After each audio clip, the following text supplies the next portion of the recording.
खाम नदी जीर्णोद्धार मोहिमेच्या भागीदारांना अमर शहीद उद्यान, सार्वजनिक उद्यान आणि देशासाठी पराकोटीचे बलिदान देणाऱ्या मराठवाड्यातील शूर सैनिकांना समर्पित स्मारकाचे भव्य उद्घाटन नुकतेच करण्यात आले। उद्यानाचे उद्घाटन कॅन्टोन्मेंट बोर्डचे ब्रिगेडियर के.एस. नारायण आणि व्हेरोकचे अध्यक्ष आणि व्यवस्थापकीय संचालक तरंग जैन यांच्या हस्ते करण्यात आले। यावेळी अर्चना खेतमाळी, उपजिल्हाधिकारी संभाजीनगर जिल्हा, निमित गोयल, पोलीस अधीक्षक राज्य राखीव पोलीस दल, Milind Kelkar, CMD grid master machine private limited आणि अर्पिता शरद असेल ASDSL सह आदींची उपस्थिती होती। तसेच राष्ट्रासाठी बलिदान दिलेल्या शहीदांचे कुटुंबीय उपस्थित होते। अमर शहीद उद्यान हे राष्ट्रसेवांसाठी प्राण अर्पण करणाऱ्या सैनिकांच्या शौर्याचे आणि बलिदानाबद्दल कृतज्ञता आणि स्मरणाचे प्रतीक आहे। हे उद्यान केवळ चिंतनासाठी एक शांत जागाच नाही, तर आपल्या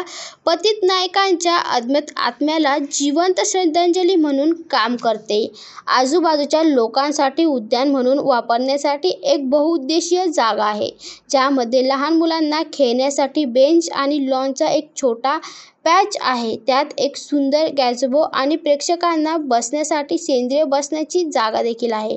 काळ्या कडप्प्याने बनलेल्या भव्य गोलाकार स्पेसच्या आधी तुलनेत फारशापासून बनलेले वर्तुळाकार मोग्याचोका इन सेट एक लहान कमळ तलाव देखील आहे। उद्घाटन समारंभाचे आयोजन झोजा अली यांनी केले आणि त्यांची सुरुवात खाम नदी पुनर्संचयित मोहीम आणि अमर शहीद उद्यानाच्या परिचयाने गौरी मिराशी CEO इस्को यांनी केली होती। शहीद कुटुंबाचा सत्कार करण्यात आला, तर पार्वती दत्ता यांच्या विद्यार्थ्यांच्या ओडिसी फार्मसीचे कार्यक्रमांचा शोभा वाढवली। Bureau report, AI news, Chhatrapati Sambhajinagar.